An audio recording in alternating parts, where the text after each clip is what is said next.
ഗോപാൽ ശിലാസനിലുള്ളത് ഈ ഷിജിന്റെ വീട്ടിലാണ്. ഗോപാൽ, ഇന്നലെ ഗൗതത്തിന്റെ അമ്മ പറഞ്ഞതുപോലെ ഷിജിലിന്റെ പേരൻസിനും ഇതിനകത്ത് ആശങ്കയുണ്ട് എന്നാണ് ഞാൻ മനസ്സിലാക്കുന്നത്. തിരച്ചിൽ കാര്യക്ഷമമല്ല എന്നാണോ?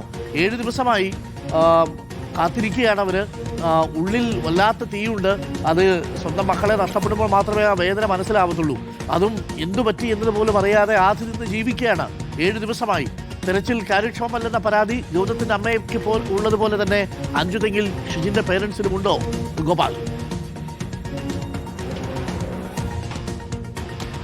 ഡോക്ടർ, ഞാൻ അഞ്ചുതെങ്ങിലെ ഷിജിൻ്റെ വീട്ടിലേക്ക് എത്തുമ്പോൾ ആദ്യം കണ്ടത് ഷിജിന് 2 കുഞ്ഞു മക്കളുണ്ട്. 1.5 വയസ്സും 4.5 വയസ്സുമുള്ള 2 കുഞ്ഞു മക്കളുണ്ട്. അതിൽ 1.5 വയസ്സുകാരൻ അപ്പ എവിടെയെന്ന് ചോദിച്ചുകൊണ്ടാണ് ഈ വീട്ടിലേക്ക് വരുമ്പോൾ നമ്മളെ സ്വീകരിക്കുന്നത്. ആ കുഞ്ഞിനോട് എന്ത് പറയണമെന്നറിയാൻ പറ്റാത്തത്ര ഒരു വേദനയിൽ നിന്നുകൊണ്ടുകൂടിയാണ് ഈ വാർത്ത ഇവിടെ നിന്ന് റിപ്പോർട്ട് ചെയ്യുന്നത് എന്ന് പറയേണ്ടിയിരിക്കുന്നു. കഴിഞ്ഞ ആഴ്ച ഇതേ ദിവസം, കഴിഞ്ഞ വെള്ളിയാഴ്ചയാണ് കടലിൽ പോയിട്ട് മടങ്ങി വരുന്ന വഴിക്ക് ഷിജിൻ വന്ന ബോട്ട് അപകടത്തിൽപ്പെടുന്നത്, ഷിജിൻ വെള്ളത്തിലേക്ക് വീഴുന്നതും. അപ്പോൾ മുതൽ ഷിജിനെയും കാത്ത് ഷിജിൻ്റെ ഈ കുടുംബം അഞ്ചുതെങ്ങിലെ വീട്ടിൽ കാത്തിരിക്കുകയാണ്. ഷിജിന് ഒരു 2 കുഞ്ഞുങ്ങൾ, 2 കുരുന്നുകളുണ്ട്, ഭാര്യയുണ്ട്, ഷിജിൻ്റെ രക്ഷകർത്താക്കളുണ്ട്, ഒരു വീടും ഒരു നാടും മുഴുവനും ഷിജിന് വേണ്ടി കാത്തിരിക്കുന്നു. ഷിജിനൊപ്പം വന്ന അപകടത്തിൽപ്പെട്ട ഫ്രീമോൻ്റെ മൃതദേഹം 2 ദിവസത്തിനകം കിട്ടിയിരുന്നു. പക്ഷേ ഈ 7 ദിവസത്തിനിടയിൽ ഒരു തരത്തിലുള്ള തെരച്ചിലും ഷിജിൻ്റെ യാതൊരു വിധ വിവരങ്ങളും ലഭിച്ചിട്ടില്ല. ഇന്നലെ ഈ കുടുംബം പറഞ്ഞതനുസരിച്ച് ഇന്നലെ സ്കൂബ ഡൈവിംഗ് ചെയ്യുന്നവരെ സ്വന്തം നിലയ്ക്ക് ഇവർ തന്നെ കാശ് കൊടുത്ത് കൊണ്ടെത്തിച്ച് തെരച്ചിൽ നടത്തി. പക്ഷേ അവിടെയും കടൽ പ്രക്ഷുബ്ധമായതിനെ തുടർന്ന്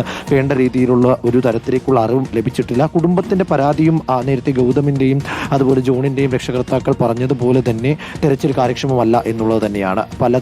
പലതരത്തിൽ ബന്ധപ്പെടാവുന്നവരെയൊക്കെ ബന്ധപ്പെട്ടു. അപ്പോൾ അവർ പറയുന്നത് കാലാവസ്ഥ മോശമാണ്, കടലിനടിയിലേക്ക് ചെല്ലുമ്പോൾ കാണാൻ കഴിയുന്നില്ല, കലങ്ങിക്കിടക്കുകയാണെന്നുള്ള മറുപടിയൊക്കെയാണ്. ആ മറുപടി പ്രായോഗികമായി ശരിയായിരിക്കാം, പക്ഷേ ഈ കുടുംബത്തിനോട് എന്ത് പറയും എന്നൊരു ചോദ്യം നിലനിൽക്കുന്നുണ്ട്.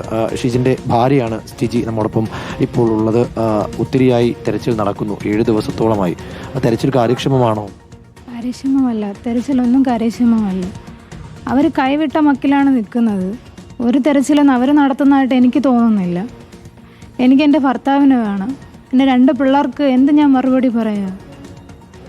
അവർ ചോദിക്കുന്നുണ്ട് പപ്പ എവിടെയെന്ന്, കടലിൽ പോയി പപ്പ എന്താ തിരിച്ചു വരാത്തെന്ന്. ഞാൻ എന്തൊന്ന് മറുപടി പറയുന്നത് എനിക്കറിയാൻ വയ്യ. അവർ തെരച്ചിൽ നടത്തുന്നില്ല. എനിക്ക് എൻ്റെ ഭർത്താവിന് വേണം. പറഞ്ഞു ഞാൻ മടുത്ത്. സ്കൂബ ഡൈവിംഗ് ചെയ്യുന്നവരൊക്കെ ഇന്നലെ വന്നിരുന്നു എന്ന് കേട്ടു. ഇന്നലെ വന്നിരുന്നു. അത് സീൻചേട്ടൻ്റെ കൂട്ടുകാരാണ്. അവർ സീൻചേട്ടൻ്റെയും അവരുടെ ഫ്രണ്ട്സിൻ്റെയൊക്കെ കൂട്ടുകാരാണ്. അല്ലാതെ ഗവൺമെൻറ് പറഞ്ഞ ആൾക്കാരോ ഗവൺമെൻറ്റിൻ്റെ അങ്ങനെ ആരും അവിടെ ഇല്ലായിരുന്നു. അവരുടെ ആൾക്കാരൊന്നും അല്ല വന്നത്. അവരുടെ കൂട്ടുകാരന്മാരൊക്കെയാണ് ഇറങ്ങിയത്. അവരുടെ ഭാഗത്തുനിന്ന് ഒരു തെരച്ചിൽ നടത്തുന്നതായിട്ട് എനിക്ക് അറിയാൻ വയ്യ.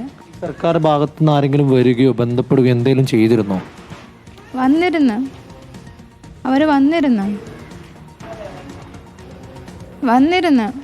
പക്ഷെ എനിക്ക് എൻ്റെ ഭർത്താവിനല്ലേ വേണ്ടത്. എനിക്ക് ആശ്വാസ വാക്കല്ലല്ലോ വേണ്ടത്, എനിക്ക് എൻ്റെ ഭർത്താവിനല്ലേ വേണ്ടത്. അതിനുള്ള കാര്യങ്ങളല്ലേ അവർ ചെയ്യേണ്ടത്. വിദേശത്തേക്ക് പോകാനിരിക്കുകയായിരുന്നു അല്ലേ? വിദേശത്തെ ആൾ പോകാനിരിക്കുകയായിരുന്നു. അവിടെ യുദ്ധം കാരണം നാട്ടിൽ വന്നതാണ്, പണിയില്ലാതെ നാട്ടിൽ വന്നതാണ്. ഇവിടെ വന്നിട്ട് പിള്ളേർ 2 പേരെ നോക്കണ്ടേ? അങ്ങനെ കടലിൽ പണിക്ക് പോയതാണ്.